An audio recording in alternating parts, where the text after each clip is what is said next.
Okay, let's call tonight's meeting to order.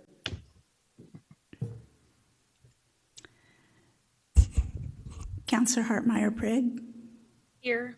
Councillor Hassan. Here. Councillor Mitchell. Here. Councillor Sansusi. I'm here. Councillor Tibnon. Here. Mayor Beatty. Here. Okay, for tonight's presentation, it is a roundtable setup, so we do not have public comment on tonight's agenda. So with that, I will start Agenda Bill 22114, Fireworks Use and Regulations, and turn it over to our city manager. All right, well, thank you, Mayor, members of the council. Put together a very brief slide deck for you, so if we can have staff get that up. We can start running through some of the information. A lot of this will probably seem a little bit similar to what you heard last year, but we'll really talk about what we can and cannot do in terms of regulation and use of fireworks tonight. I also want to remind council that we have City Attorney, of course, Bill Kirby with us, Police Chief Rashawn, and Cassandra Olvin, the Division Chief and Director of Government and Public Affairs from TVFNR with us as well to answer any questions that might come up later in discussion. We can move to the next slide. We'll talk a little bit about your ability to regulate use, special considerations and potential impacts, as well as the mechanism for implementation, which also includes enforcement. Next slide. So in this slide, we'll talk a little bit about legal restrictions. So regarding ability, the city currently has legal authority to restrict firework use beyond existing state law.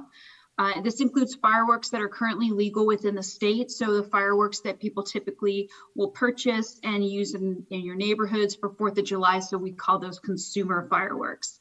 The retail sale of consumer fireworks is typically permitted between June 23rd and July 6th of the year, requires a state retail fireworks sale permit. And at the present, fireworks can be used at any time during the year. But just for context, I want to share with you last year between April and June, the city issued 8 temporary use permits for fireworks dance. So just to give you an order of magnitude of how many permits we issued. And then fireworks like bottle rockets, Roman candles, those type of fireworks are illegal in Oregon. Next slide. So this slide was provided to me by TVFNR at a city manager meeting and county manager meeting. And really, it just shows that the sale of fireworks within the city and throughout the region is just growing to be a greater topic. A lot of this is driven through climate change and changes in our weather pattern, but it's also due to a lot of other considerations around safety, pets, calls from the community. Of course, last year we had a significant amount, and this graphic just shows how much safety concerns and issues that are being affected by us, particularly on the weather front here. And so we have copies of this attached to your agenda bill as well, if you wanted to reference it. The next slide. This slide talks about the regional response and what's going on around us. So last year, there were a number of temporary bans. You could see that Portland, Gresham, Tigard, Forest Grove, Tualatin, Wilsonville, and Westland all did temporary bans. And then permanent bans are, of course, in Eugene and Ashland, and most recently, the city of Portland. And the city of Portland adopted an ordinance banning pretty much the sale, the use, and possession of firearms. And they also include fines in that. So up to $4,000 for the sale of fireworks if you're using those illegally, and then use, it's up to a fine of $2,000. And these are civil offenses, and it became effective April 1st. Of this year. Next slide. And so this slide really shows you that temporary and permanent bans have been kind of with mixed reviews. Your top line shows pretty much those people that believe that it should be banned for environmental benefits, personal and property safety, reduce noise for pets, for people like veterans that have issues with that, as well as less trash and debris. While the other side really wants to continue to those for vendors, charities, the economic impacts associated with those that sell them for particular reasons, There's also considerations around the decision and the timing in which bans of fireworks are made, because it could impact those particular vendors. Communication, it's also very challenging because of our boundary issues and also getting the word out. And then just obviously enforcement is a little bit tricky in terms of enforcing both on the illegal side and the legal side if you also decide to ban the legal fireworks. Next slide. So implementation, there are 3 different kind of arenas here. One is the declaration of a local state emergency. The other is an immediate adoption of an ordinance, and then a routine adoption of an ordinance. And so I'll go over these 3 at a very high level, and then Bill Curry, of course, at the end of this discussion can get into more detail if you have questions. So the declaration of a local emergency. So a state of emergency exists whenever there's a series or an area therein that suffers from an imminent danger of suffering or an event that will cause injury or harm or death to persons or damage or destruction of property, to the extent that you have to take extraordinary measures. So typically the city manager can declare a state of emergency, and then the council can later ratify that. An immediate adoption of ordinances where the council can adopt an ordinance at a single meeting, provided a couple of things. First, all council members have to be present and voting. They need to approve the proceeding in that manner. And the second is that the proposed ordinance is available, of course, in writing to the public at least 7 days before the meeting. And there is an exception to the 7-day posting requirement if there is a declared state of emergency. And in those instances, the council can unanimously adopt an ordinance to address the emergency with shorter notice as the council determines to be necessary under these circumstances. And then the last is a routine ordinance. And that typically involves, as you know, a first reading at one council meeting, a public hearing at a second council meeting, and then a vote whether to adopt the ordinance.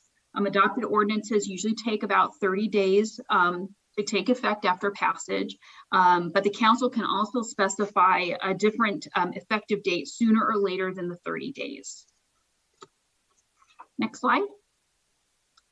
And this last slide is just to help you think about some discussion questions as you kind of determine what direction you'd like to go with this topic, ranging from, do you actually want to take action to regulate or prohibit fireworks within city limits? Maybe you want to do a small meaningful first step, all the way to if you want to look at penalties with respect to establishing an ordinance and regulating fireworks and banning those.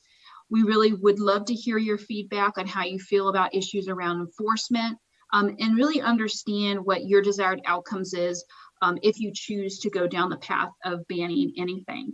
And then, of course, when would this take place? Is this something that the council is interested in looking at the current year, next year?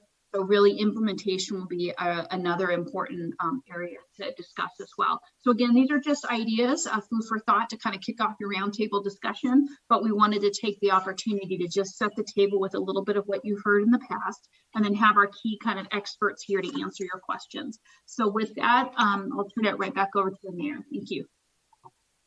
Thank you, City Manager. Thank you for bringing back this topic. This definitely has been an important topic for the council to consider. I know July, August, September, from a mayor's perspective, was just a ton of talk between us and the county and other cities, really on how we're addressing this issue. It is a hotly contested issue. Personally, I think the community knows where I'm at. As a proud U.S. Army veteran, I would like us to ban fireworks in our city for a plethora of reasons. One, veterans aren't the only people that experience war. We have a large refugee population here that are often coming from other communities that experience war as well. And always what we're doing as the council is weighing who are we centering in our conversations. We know our pet owners have reached out to us. We know the veteran community has spoken out pretty loud. And really, to have only issued 8 permits for sales, I think the argument about we got to make sure people make money, it doesn't sit with me with only 8 permits for sale going out. So for me, I think people know where I'm at. So I'm interested in hearing from the rest of the council. Council Hartmeyer-Prigg. Thank you, Mayor. Thank you, Jenny, for the presentation, and to staff for doing some research for us. I have lots of reasons why I would support a ban of both the sale and the use of fireworks in our city. The first is that it's undeniable that climate change is here. We saw the hottest temperatures on record in Beaverton last summer. We saw snow 2 weeks ago. It was the latest measurable snow on record in the valley.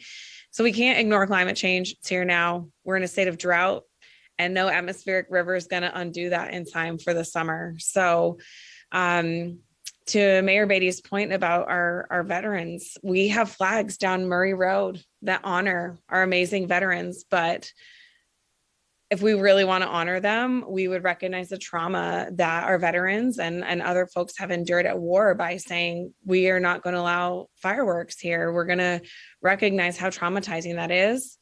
So I'm asking us to make a hard decision to both ban the sale and use of fireworks in our city. I want Beaverton to be a peaceful place for all of our residents, humans and animals alike. And I also hope that, we said climate change and climate action is a tenet of our council, that we want to make sure that all that we do is considering that climate change is real, and we can do our part to prevent potentially devastating fires by prohibiting the use of fireworks. I would like this prohibition to take effect this year. I think it should be a year-round ban. I think using the traditional ordinance timing is okay with me, if so long as that timing can work out.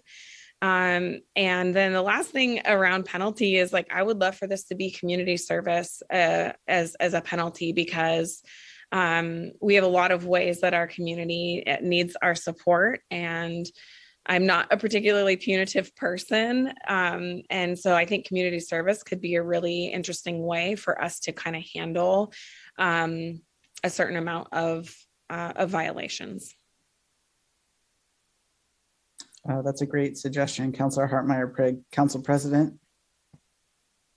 Yeah, the discussion we had last year related to this was about whether or not to ban those fireworks which are permitted under Oregon state law, because of the situation we had last summer, which was active large fires in the state of Oregon, active, very dry, very hot weather conditions, a prolonged drought. At the time, I was in support of banning all forms of fireworks, both originally illegal as well as those permitted under state law, because of the circumstances at the time. I don't think it makes sense, personally, I don't think it makes sense for us to ban all forms of fireworks in Beaverton unless we have those kinds of conditions again. I do, however, believe that the fireworks which are already illegal in the state of Oregon, which are the ones that cause the most problems for pets, for people, for livability and in our community, those need to be more effectively policed in some manner, and I don't have an answer for how we do that. It's very challenging to stop people in this country from wanting to blow things up on the 4th of July and New Year's Eve. It's just very difficult to get it to happen. I would love to find out if anybody has heard of a community somewhere in the United States that has had a higher degree of success with it. But I think that it's sort of pointless for us to ban the fireworks that are already illegal in Oregon. We have to consider the possibility of changing our enforcement. I would be supportive of a ban on the other fireworks if the conditions warrant it, but we don't know yet. So I would say at this moment in time, I wouldn't be inclined to say, let's do it. Now, if it does come down to the point where it looks like we need to consider that, I would be supportive of having that conversation. And I think that Councilor Hartmeyer-Prigg's conditions in that circumstance would make some sense to me. Thank you. Councilor Sansucci, just a thought for you, because part of our problem last year was that when we tried to do it, the argument from the council was there's already people that bought it, we already are selling them, how unfair it is to regulate it back. And so what's your opinion on that? Like, if you're not interested in banning them now and waiting for conditions to change, how do we communicate that to the community that's already purchased them? That was the crux of the argument last year. And we couldn't have anticipated the heat dome. We weren't anticipating the heat dome in April. So like, what is our cutoff from a council perspective if we were going to go down that trail? Like, that's the piece that I think caught us last year. And this is a roundtable, so I hope you don't mind me talking back to you. Yeah, that's okay. I don't mind. I don't recall if I said this or not last year. I might have. But I remember when I was a kid and I grew up in a place where fireworks were readily available and frequently used, and I was a frequent user. I don't remember if I was using legal or illegal fireworks. I think back there everything was legal, so it didn't really matter. But I also remember that they don't go bad in a year. I kept fireworks for 5, 6, 7 years. They still worked. That's all I got to say on that one. All right. Councilor Mitchell. Yeah, thank you. Last year, when we had this conversation, we asked our community to be diligent with regard to safety, and they were. It turned out that the fires were down 71%. There were 2 fires caused from fireworks last year. So I think that our community has the ability to exercise safety and educate themselves on safety and do the right thing when it comes down to it. And I think that we are going to miss a great opportunity to do the same exact piece of education surrounding PTSD, surrounding climate change, if we ban fireworks. I think we have an opportunity to raise awareness. And I think that during that time, we can talk to people about, how other people are affected when it comes to PTSD, how animals are affected when it comes down to it, and things that they can do to be sensitive to that. Now that again leaves choice to our community, but our community has proven time and time again that they make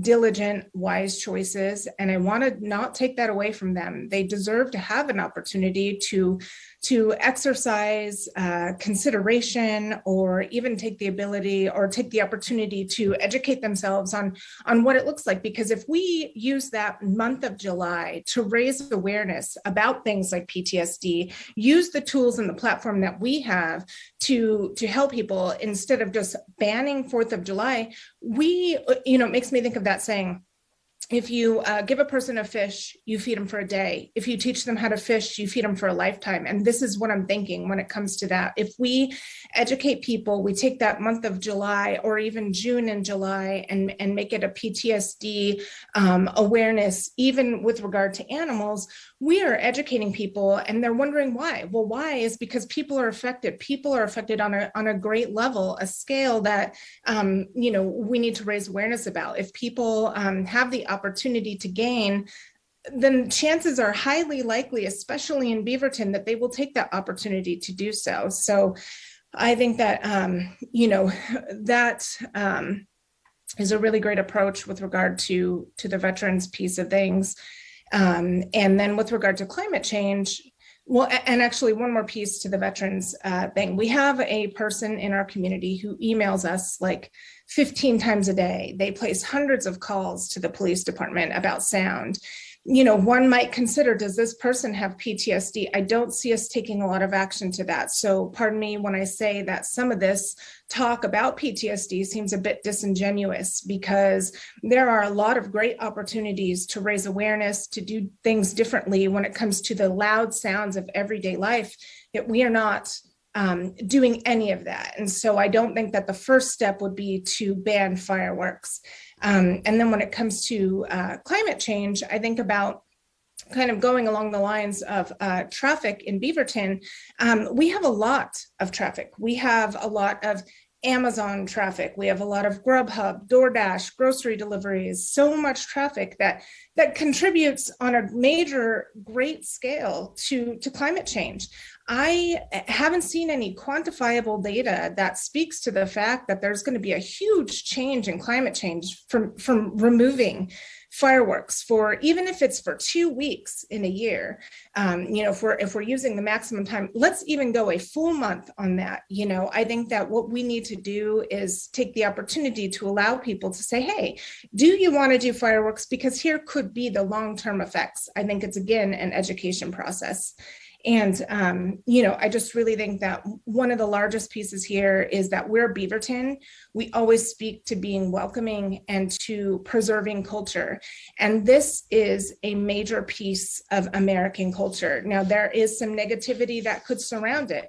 But the thing is the first step in independence, that Declaration of Independence, was getting America to where it is today. We're talking about inclusivity. We are talking about being diverse. We are celebrating diversity on a great scale. And to take away this tradition means a lot to a lot of people. And I want to make sure that we consider that as we move forward. There are a lot of different ways that we can approach this. I think that if there's not immediate fire need, which is also a slippery slope, because last year when we had that heat dome, it then cools to an average summer day. It was 85 degrees that day, 86 degrees, whatever that looks like. And I think that, there are a lot of other ways we can navigate this aside from just banning right out of the gate. So tonight I would not be voting for that.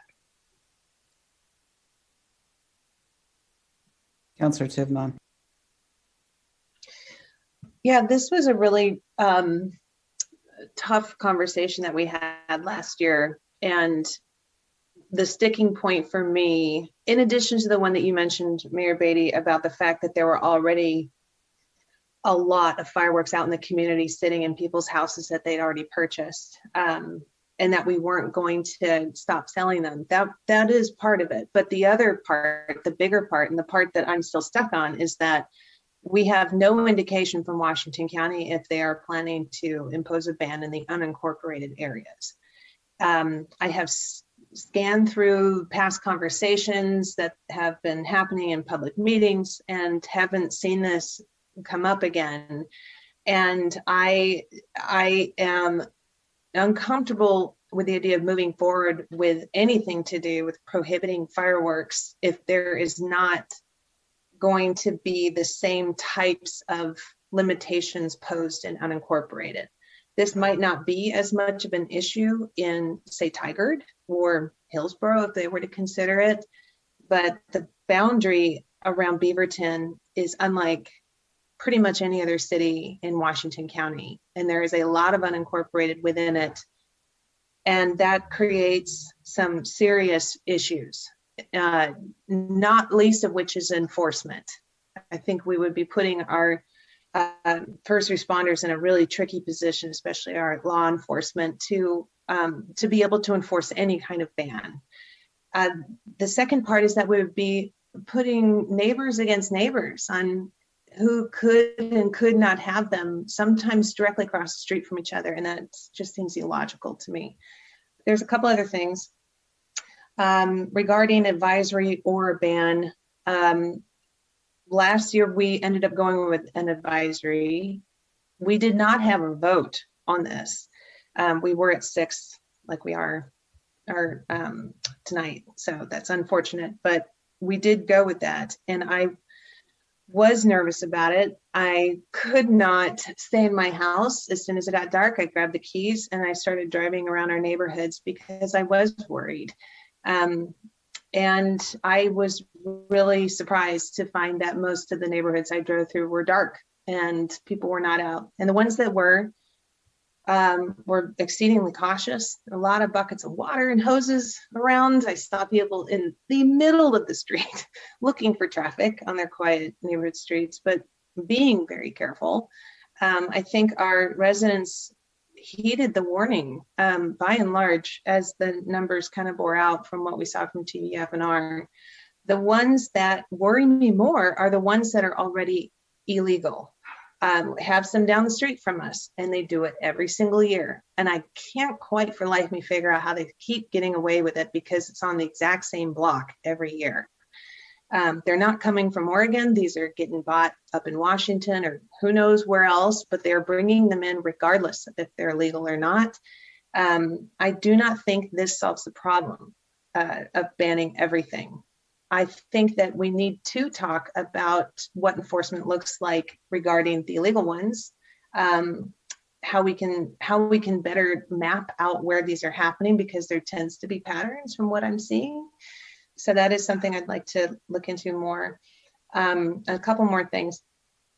I did talk to a first responder who works in the area around all throughout Washington County, both in unincorporated and throughout the cities in terms of fire response, and just casually asked him, like, what are your biggest concerns on 4th of July or around it when there's a higher degree of fireworks usage? Is it all of them? Is it some of them? Is it certain circumstances, certain types of weather? And the response was, there's two things, and really only two things, that really worry that person. And it was wind and the ones that get shot up in the air.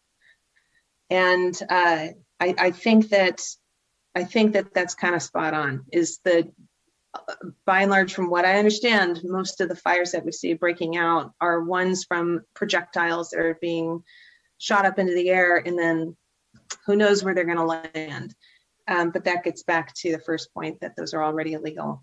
The last thing that I want to just get onto the record in this work session is that I don't want to discount the fact that a lot of the legal fireworks that are currently on the market, and they're allowed under the Safe and Sane regulations and through the state of Oregon, are pretty loud, and some of them have these like screeching sounds to them. Some of them are extremely percussive. Some of them do sound like gunshots or other types of explosions that are, I have absolutely no doubt, extremely triggering for people that have been in situations like you had said, Mayor, that you have been in, and others that have been in war have experienced, as well as animals that don't have any idea what's going on. I think that if we get to a place where this makes sense, and I've looked into it a little bit, I talked to the city attorney to even see if this was possible, but there are a number of interesting types of fireworks that are hitting the market that are quote unquote silent. There's even a city in Italy called Collecchio, I believe, that only allows silent fireworks. They were the first one in the world to do that, essentially allowing fountains, things that sparkle but don't make those types of percussive or screeching noises that are really untenable for some people.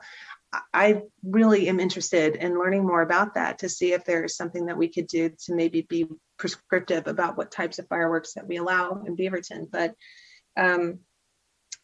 all of that being said, it does come back to Washington County for me. And if it continues to be advisory and there is not a permanent ban put in place, I cannot support Beaverton doing one, knowing how impossible it would be to fully enforce it and how complicated it would be for our residents that live on the margins around unincorporated.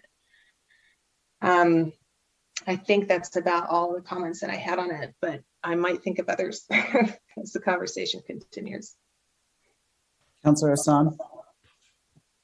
Yeah, so I just want to start, like, this is really hard. I think this is a really emotional conversation. I think for some of us, fireworks bring joy. I think for others, they bring fear. And those are two really conflicting feelings. And it's important that we acknowledge both. We're here because we're trying to represent the residents of Beaverton and some of what they've shared. And it's hard because it's been a mixed bag in terms of what testimony we've specifically gotten. I think of what Councillor Hartmeyer-Prigg says about climate action and the snow, and that that is important, right? That we do need to look at this from a climate action lens. So on that, I'm like, okay, this makes sense. On the other hand, I think of enforcement of a ban. So if we have a ban and we think of the communities that are typically targeted in enforcement, we know that economically disadvantaged communities can sometimes have, like, that there is over policing in those communities. So I pause because I'm like, wait a second, how are we enforcing this? And who's having to go to those calls? And how are we ensuring that we're not causing more harm for communities who may be participating in this? So I feel really paralyzed because from a climate action and sustainability perspective, I feel this. I and I've said this before, I grew up in a state where the fireworks in the state were banned by people. So that is what I know from my childhood. But we live here where folks know fireworks and they have access to fireworks. I want us to think of like, are there ways to be creative?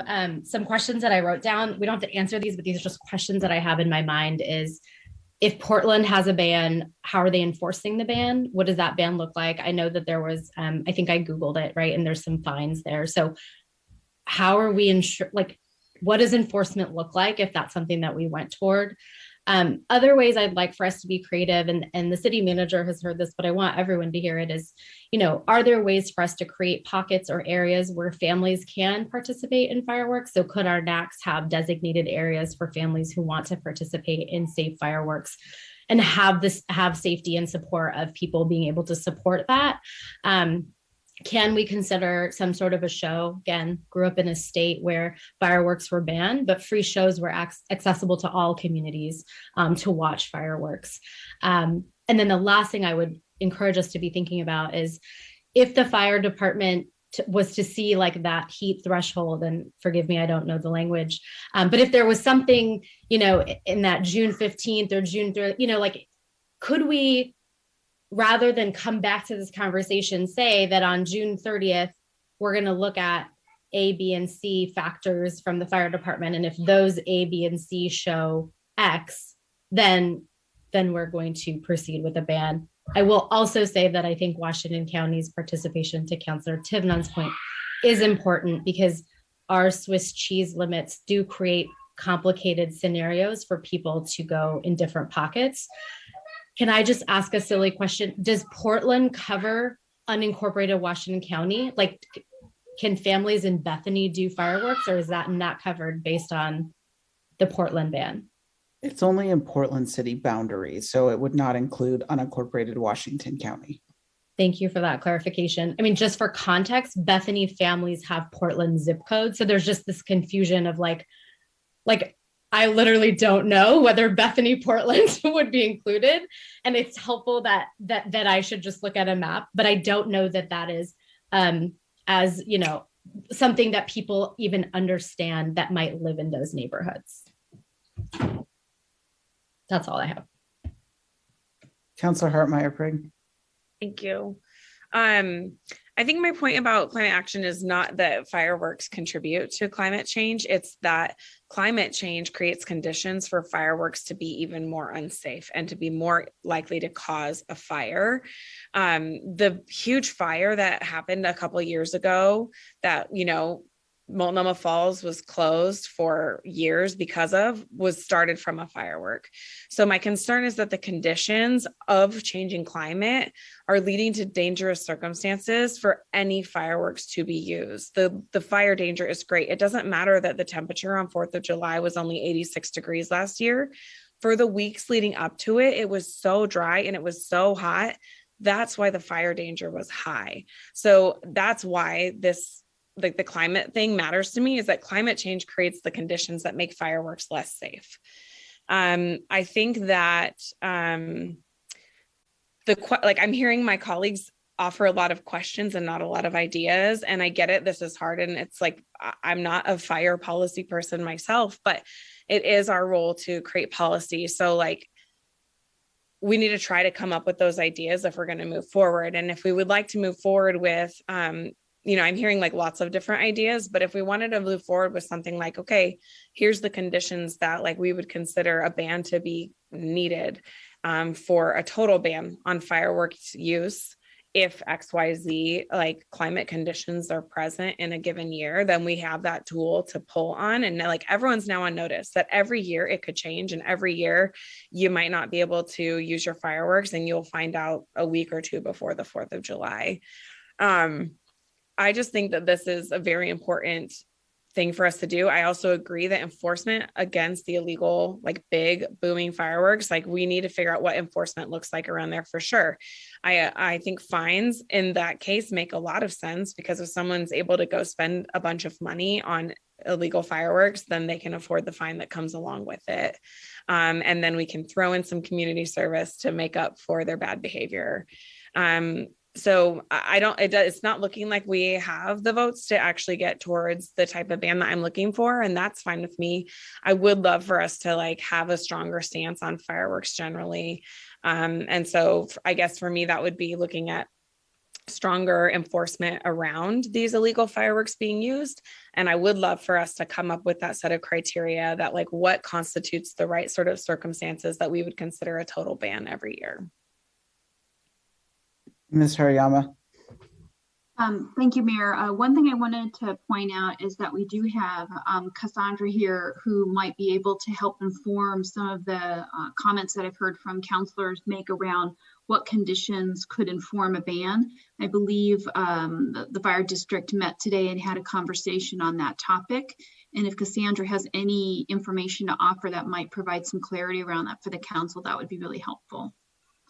Absolutely. Ms. Thank Colvin, you. what's your title so we could get it correct when we're addressing you this evening? Sure. I'm a division chief with Tualatin Valley Fire and Rescue. All right. And so, yes, indeed, this evening, our board of directors gave us some good direction as this is a policy level issue for us. I think that you all know that we lack the authority to ban fireworks. And really, our board directed us to stay focused on the fire aspect of things. And they strongly recommend emergency bans when certain factors exist. And those factors include strong winds, low relative humidity, and dry ground fuels.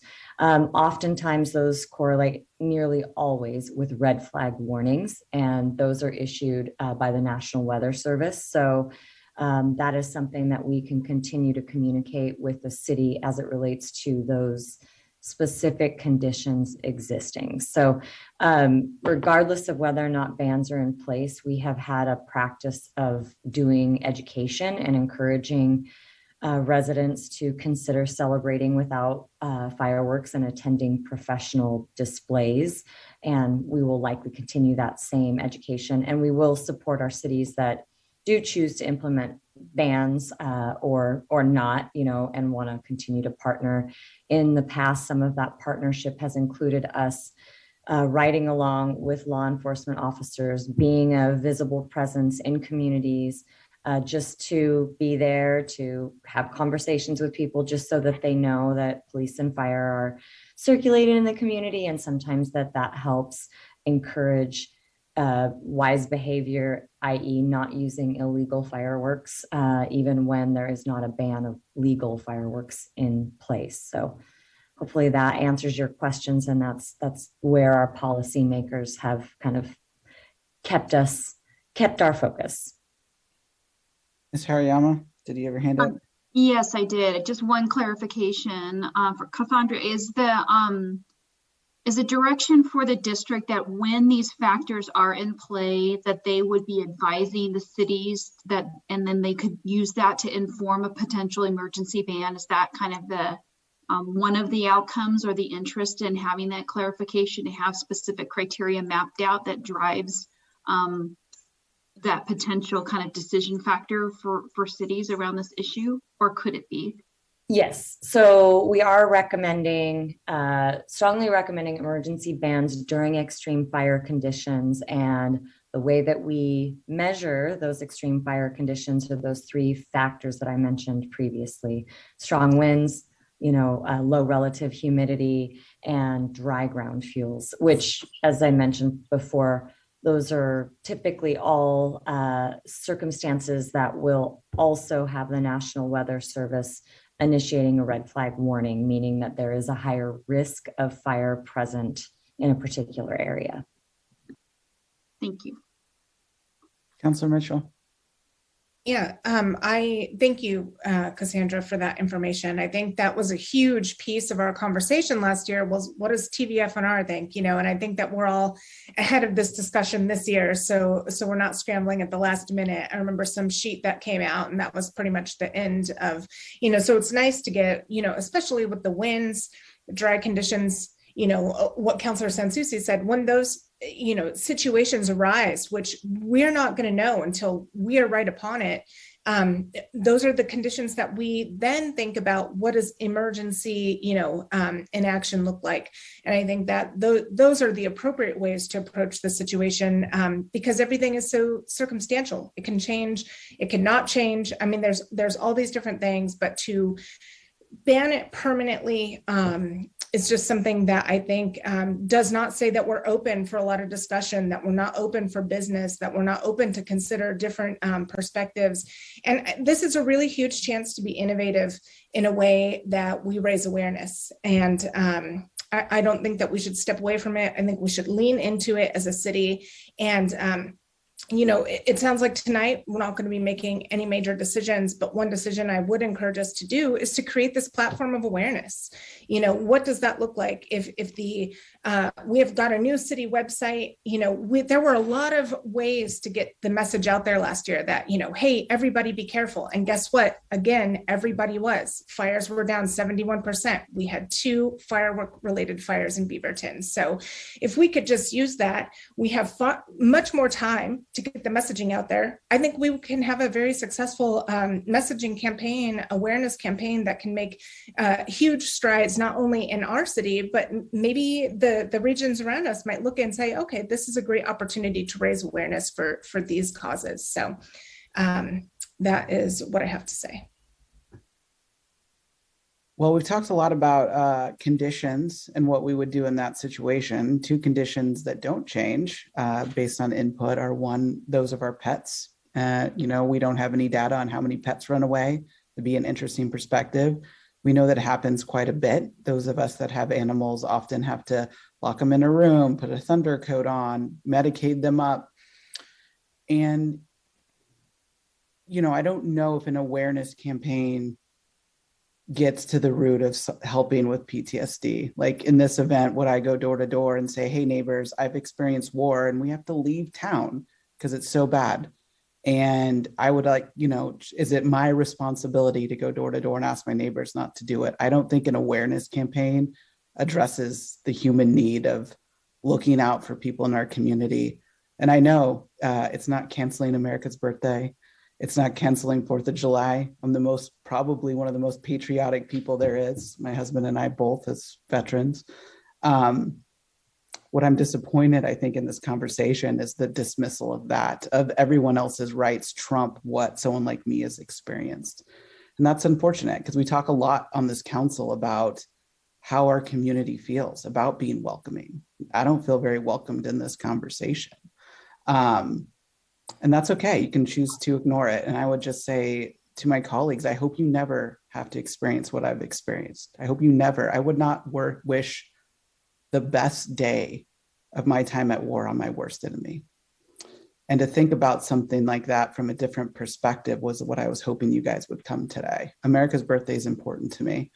So I was feeling welcome in our community. And so was thinking about neighbors leaning in and participating. There's no amount of going out into the community and talking about that's going to change if someone lights a firework off near my house. So clearly we're not there. So I don't know what else information. Oh, sorry, we have one more. Councillor Hassan.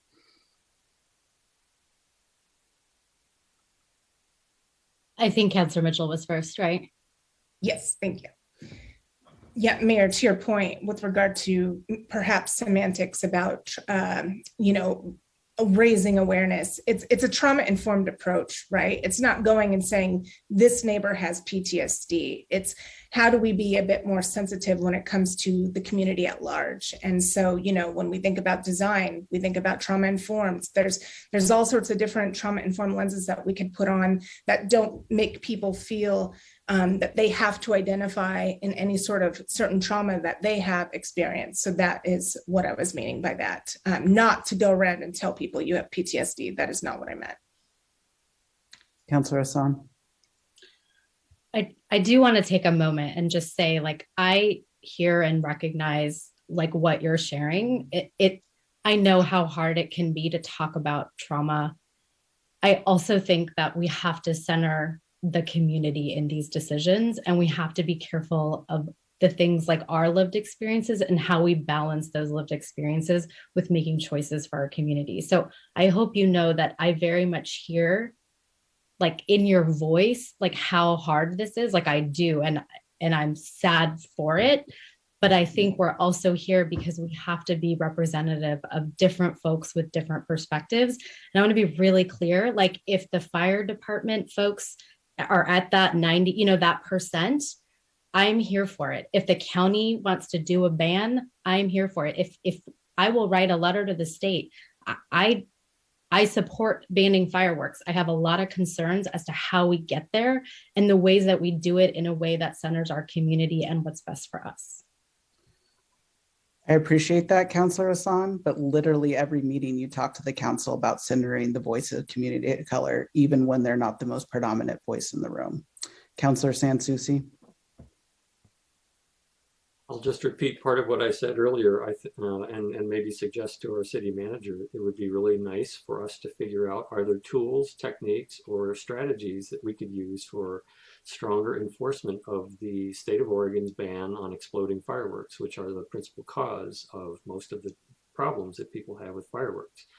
I would love to learn what we can about better ways to reduce it. I think appeals to the public is a part of it. I also think that enforcement has to be part of it, because people have to feel when they're doing these so-called patriotic acts of explosion that they are taking a risk personally. That I think would help as well. Thank you. All right, Ms. Hariyama, what else do you need from the council this evening? Well, I think there clearly wasn't a consensus to move one way or another, but we did hear some really good feedback on kind of looking into stepping up some of the enforcement where we can, particularly on the exploding illegal fireworks. Of course, that would be coupled with a traditional public information campaign and trying to look at how we can be more educational in that respect. Council would just need to let me know at some point if this needs to come back, and then we'll work closely with the fire district as more information becomes available with respect to any kind of weather patterns, and come to you as soon as we see something that may require to convene you on an emergency basis for a consideration of a ban, if that's the case, pending weather conditions. I do think there was general consensus among the council that if conditions were bad enough to do it, we need to probably look at our summer schedule now and think about just a check-in X amount of days before what that might look like. I'm sure we'll hear from the community, but just as a precautionary measure, the council is interested in, but we probably need to define what extreme measures are. If we're going to go with what the fire district is suggesting, a red flag weather event warning, then we probably need to give clear direction. And how does that, is then us saying it in this meeting enough? Do we need to come back in a more formal setting for that? I don't think so. I think if we do get those indicators, because what the district has done is kind of formally identify what those factors are, as Cassandra kind of outlined. And when that happens, there's a trigger, they'll let us know. And I think I can put a placeholder in the agenda just to do a touch base is maybe what we're hearing from an educational standpoint, and then advise council if there's a possibility that we may have to engage that. Because if we're looking at the weather patterns and they continue to move in that direction, we will need to start prompting the community to be prepared for that issue to come up. So I'd be happy to do that so that we don't lose sight of that. And I also think, last year we had over 118 emails on this topic. So I do think we need to do some kind of community messaging that we're not banning fireworks, but under these conditions, we're going to consider, because we don't know what that future council and that vote's going to look like. We don't know that. But I do think we probably need to do in My City News, out to the NACs, some kind of formal communication piece. That way the council or the community knows where we're at, because I think we'll start to see the uptick of communication. Councillor Tifnan, did you have a parting thought here? Yeah, just another request. Is it possible for us to create some kind of communication back and forth with Washington County to figure out where they're at with this. Short of just like calling around, it is not an easy website, that one that they've got to navigate and find any kind of information on past meetings, agendas, conversations. I was able to glean a teeny tiny bit from jumping into meetings and looking at the video, but that is a huge part for me. And to not have any sense of how that decision is getting made, or what would cause them to do a ban, I think it's a missing piece of information that could really help with our decision-making process. For the city managers, including the county manager, we have regular meetings. We did have a meeting. We did talk about the subject. The cities that are meeting today include Tigard and the city of Beaverton, and everybody has their popcorn and they're watching this conversation, including Washington County, which hadn't made a decision to have a conversation at that time. But I think they're using some of these conversations with the cities to inform whether they need to do that or not. And so I will be talking with the county manager to just see what's on their radar. And we have a good relationship where if that is something that will be coming into play, I will certainly advise both the council and the community of that opportunity to weigh in at least, or watch and participate. Okay, thank you. All right. I do think we have an executive session tonight. So is there anything else on this topic? All right, I'm going to move us into executive session in accordance with ORS 192-6602D to conduct deliberations with pensions designated by the governing body to carry out labor negotiations pursuant to ORS 192-6604. It is the City Council's requirement that items not be discussed by media representatives or others. We will not be coming back into regular session tonight. So for everyone watching, this is the end of the road.